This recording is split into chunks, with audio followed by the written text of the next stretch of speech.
polémica sobre los espacios, mucha polémica sobre los espacios y los compartimientos del cuello, ¿no? Bien, entonces primero vamos a entender que el cuello, que la región cervical, tiene dos fascias que le dan estructura. Una fascia que es la fascia cervical superficial, ¿ya? Y otra fascia que es la fascia cervical profunda, ¿no? La fascia cervical superficial está conformada por tejido conectivo laxo, ¿no? Y obviamente solamente le alcanza para recubrir a este músculo superficial que tenemos aquí, que es el platismo. Entonces, digamos que una función protectora, una función de barrera, es bastante limitada. ¿No? Es bastante limitada, acá estoy con el mouse tratando de señalar, ¿no es cierto? Esta es la fascia cervical superficial. Es más, en este gráfico no está representada. ¿Ya? En este gráfico no está representada. Y a duras penas, la función de la fascia cervical superficial es proteger al platismo, ¿no? Y esta es un espacio entre la piel, ¿no? Y la fascia que verdaderamente da protección a las estructuras cervicales, que es la fascia cervical profunda. Entonces, hablemos de la fascia cervical profunda, que es un tema así altamente tratable en nuestras evaluaciones, ¿no? Donde esta fascia cervical profunda va a tener tres láminas, ¿ya? O va a tener tres componentes. Va a tener un componente superficial o lámina superficial, que es el que está detallado en rojo, ¿no? Va a tener un componente pretraquial, que es el que está desarrollado aquí en azul, en celeste, pero que tiene dos componentes, ¿no? Ahora lo voy a detallar. Y va a tener un componente posterior, que es este que está en anaranjado, marrón claro, como quieran llamar. Entonces, la lámina superficial es la que le va a dar vida, ¿ya? Aleluya. o la que va a proteger a estos dos músculos importantes, al esternocleidomastoideo y al trapecio, ¿de acuerdo? Entonces, toda esta línea que está protegida en rojo es la lámina superficial de la fascia cervical profunda, ¿no? De acuerdo. Bueno, función delimitar las estructuras musculoviscerales del cuello, ¿no? Por fuera, dar protección, rodear al trapecio y al esternocleidomastoideo, ¿no? Dicho sea de paso, aprovecho la ocasión para recordarles que el esternocleidomastoideo es un músculo sumamente importante en la rotación, ¿no? La rotación del cuello, ¿no? Y el trapecio es el músculo del nadador, del escalador, del trepador. No olviden, esos conceptos les van a ayudar de repente a resolver algunas interrogantes. Bueno, entonces, esta fascia superficial protege estructuras musculares, ¿no? Esta lámina superficial de la fascia cervical profunda. Ahora, tenemos la otra lámina, que es la lámina pretraquial, ¿no? Que tiene dos hojas. Tiene una hoja visceral que va a proteger a la tiroides, la tráquea, el esófago como tal, y tiene una lámina muscular que va a proteger a los músculos infraioideos, ¿no? Sabemos que los músculos infraioideos son el lomoideo, el estiroideo, el esternotiroideo, el esternoideo, perdón, y el tiroideo, ¿no? Entonces son los músculos infraioideos, ¿ya? Músculos infraioideos que están protegidos por la división muscular de la lámina pretraquial. La propia lámina pretraquial tiene una división visceral que protege a la tiroides, ¿no? Bueno, por aquí atrás tenemos la fascia prevertebral, que básicamente protege a los músculos laterales, ¿ya? Y a los músculos profundos del compartimiento posterior del cuello, ¿ya? Aquí tenemos a la famosa vaina carotidia, que contiene a la vena yugular, a la arteria carótida y al nervio vago, ¿no? Y que está formada por componentes, por prolongaciones de las tres hojas de la fascia cervical profunda, ¿no? Entonces, esta estructura subular, esta vaina carotidia, está conformada por prolongaciones de estas tres estructuras, ¿ya? Bueno, dos datos importantes, dos datos top. Esta fascia o lámina pretraqueal, ¿ya?, va a tener una prolongación llamada fascia bucofaríngea, ¿de acuerdo? Esta lámina prevertebral va a tener una división que se llama fascia alar. Fascia alar. Entonces, aquí vienen dos datos sumamente importantes.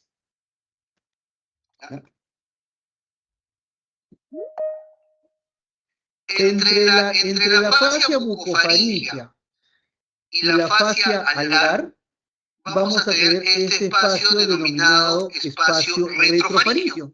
Y ya sabemos que este espacio retrofaríngeo es un espacio sumamente importante porque por ahí puede haber diseminación de infecciones, ¿no?, de la cavidad oral o diseminación de infecciones de estructuras como las amígdalas palatinas hacia la región posterior de la faringe, ¿no? Entonces este es el espacio retrofaríngeo entre la fascia bucofaríngea y la fascia alar. Ahora, también contamos con un espacio que no es real, o sea que en condiciones normales es un espacio cerrado, ¿no?, que está entre la fascia alar y la lámina prevertebral. Y a este espacio se denomina espacio de peligro. Espacio de peligro. Y este espacio de peligro sí tiene mucha relevancia porque una infección que alcance este espacio de peligro rápidamente se va a diseminar hacia el mediastino. Y obviamente va a ocasionar serio compromiso, ¿no?, de la salud del paciente, ¿no? Entonces, ahí recordemos, espacio retrofaríngeo no es lo mismo que el espacio de peligro. Hacia los costados vamos a tener los espacios parafaríngeos y bueno, ¿no? La lámina prevertebral pues va a proteger múltiples estructuras, tanto musculares, vasculares, nerviosas, ¿no? Por ahí tenemos el nervio frénico, por ejemplo, que transcurre en la parte anterior de este espacio delimitado por la lámina prevertebral. Vamos a tener también los músculos, ¿no?, de la región lateral, el músculo escaleno medio, el escaleno posterior, el escaleno anterior, ¿no? Vamos a tener por aquí el tronco simpático, que también está ubicado en paralelo, medialmente, ¿no?, por dentro de la vaina carotidia, pero no está incorporada en la vaina carotidia, ¿no?, pero está por fuera de la vaina carotidia, ¿no?, medial hacia el línea media, ¿no? Bueno, ¿qué más? Vamos a ver por aquí cómo transcurre el nervio espinal, ¿no? Y bueno, estas son las estructuras más relevantes, ¿no? Aquí un dato que quiero volver a resaltar es este espacio, el espacio retrofaríngeo y el espacio de peligro.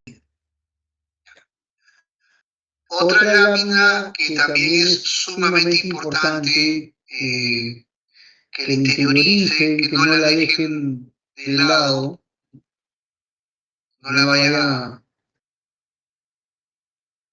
ver.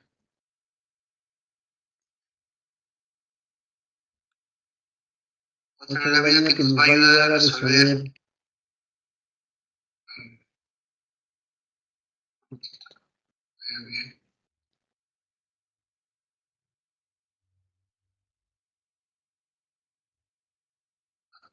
voy a tener que abrir la sección 12.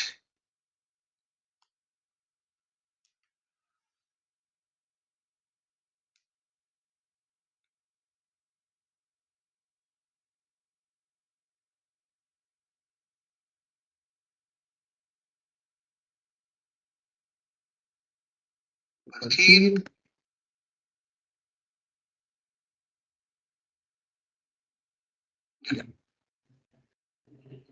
Ahora, me confirman en cuanto se pueda ver esta nueva diapositiva que ya corresponde a otro capítulo. Sí, ya se puede visualizar. Ya, ok. Bueno, aquí debo reforzar algo que también, digamos, me ha causado un poco de preocupación porque son conceptos básicos. Bueno, aquí estamos hablando, estamos viendo cómo están organizadas las meninges, ¿no? Los espacios, ¿no? Y la relación con la cubierta ósea. Bueno, sabemos que por debajo del cuero cabelludo hay tejido conectivo laxo, está la polidosis epicraniana, tenemos el diploe, ¿no? Tabla externa, tabla interna, ¿no? Y el hueso esponjoso que está al medio de estos huesos planos, ¿no? Específicamente el parietal, y por debajo tenemos a la dura madre, ¿no? Por debajo tenemos a la dura madre, ¿no? Que es una membrana fibrosa, que es una membrana de tejido conectivo denso regular, que en algunos espacios, que en algunos momentos, se va a dividir en dos, ¿no? En una hoja perióstica y una hoja visceral, ¿no? Para formar, por ejemplo, las estructuras relacionadas con los senos venosos, ¿no? Por ejemplo, el famoso seno longitudinal superior, ¿no? Que rodea el borde inferior de los parietales, ¿no? El borde interno, ¿no? O la cara interna, la unión entre los dos parietales, ¿no? Entonces tenemos este seno longitudinal o seno sagital superior, ¿no? Que discurre entre dos hojas de la dura madre, ¿no? Entre la hoja perióstica y la hoja visceral, ¿no? Ya. Y por debajo de la dura madre tenemos el aracnoides, ¿no? Tenemos el aracnoides. Por debajo del aracnoides vamos a tener el espacio subaracnoideo, y luego a continuación vamos a tener a la pía madre, que la pía madre sí penetra el parénquima cerebral, ¿no? Las circunvoluciones, los giros, ¿no? Siguiendo la misma distribución, ¿no? De los vasos sanguíneos. Entonces, conclusión, vamos a tener aquí a dura madre, vamos a tener aracnoides, vamos a tener la pía madre. Bueno, datos que deben recordar y que no se pueden olvidar. En el espacio subaracnoideo van a transcurrir las principales arterias que ligan el cerebro, o sea, llámese la cerebral media, ¿no? La cerebral anterior, la cerebral posterior. No. Las arterias cerebrales discurren en este espacio, ¿no? En el espacio subaracnoideo, ¿no? Ya.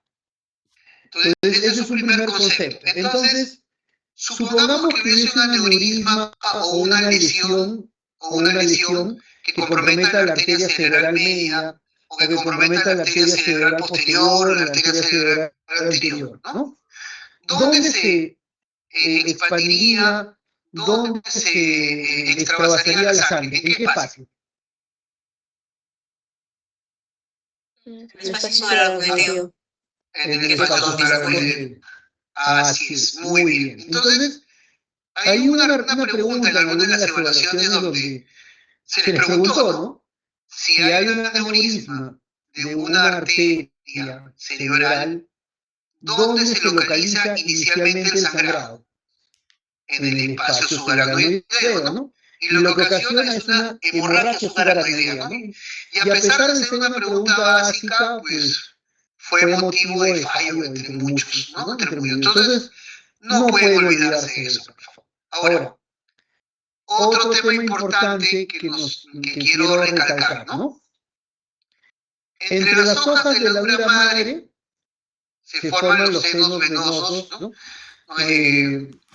Cerebrales, ¿no? Que van a drenar la vena, la sangre venosa del sistema nervioso central. Pero recordemos dos cosas. Desde el espacio subaracnoideo, ¿no? Hasta la dura madre, hasta los senos venosos, ¿no? Transcurren unas estructuras que se llaman vellosidades subaracnoideas, ¿no? Vellosidades aracnoideas, ¿no? O también le dicen o le denominan corpúsculos de Pacchioni, ¿no? La función de estas vellosidades aracnoideas o corpúsculos de Pacchioni es que el líquido cefalorraquídeo, que está ubicado en este espacio subaracnoideo, transcurra o drene hacia los senos venosos cerebrales, ¿no? Y por ahí se provoca el mecanismo de drenaje. Entonces vamos a tener una función unidireccional, ¿no? Donde el líquido cefalorraquídeo que está transcurriendo por ese espacio subaracnoideo tiene que drenar a través de las vellosidades aracnoideas o granulaciones aracnoideas, como quieran llamarlo, tiene que drenar hacia los senos venosos, ¿no? Y una pregunta, ¿qué pasaría si se obstruyen estas vellosidades aracnoideas? ¿Qué ocurriría? No habría un drenaje eficaz, puede decir. Ocurriría los vasos sanguíneos, habría compresión de vasos sanguíneos. ¿Ocurriría una hipertensión intracraneal? Ya, eso sí, Hidrocefalia. justamente, así es. Esos dos temas son importantes, ¿no? Que aumente, que prolifere o que aumente el volumen del líquido cefalorraquídeo, que no se drene adecuadamente, lo que va a ocasionar, primero es un aumento del líquido cefalorraquídeo en el espacio subaracnoideo. Por consiguiente, se va a generar una hipertensión endocraniana. Y esta hipertensión endocraniana nos va a conllevar a lo que llamamos hidrocefalia, ¿no? Lo que conocemos como hidrocefalia, ¿no? Ahora, otro punto importante. Entre la corteza cerebral, mira, acá están representadas las células piramidales gigantes de Betz, ¿no? Que son las células de la corteza motora, ¿no? Desde aquí de la corteza cerebral van a salir unas venas que se llaman venas puente. Esas venas van a drenar la sangre de acá del sistema nervioso central, del tejido cerebral. Y estas venas normalmente van a drenar en los senos venosos. Por ejemplo, en el seno sagital longitudinal superior, por ejemplo. Ya. Pero ¿qué pasaría, chicos, si es que por algún motivo, por un accidente, un traumatismo craneal, estas venas puente que salen de la corteza cerebral y llegan hasta los senos venosos, se rompen, se lesionan. ¿Qué pasaría? ¿Dónde se acumularía la sangre?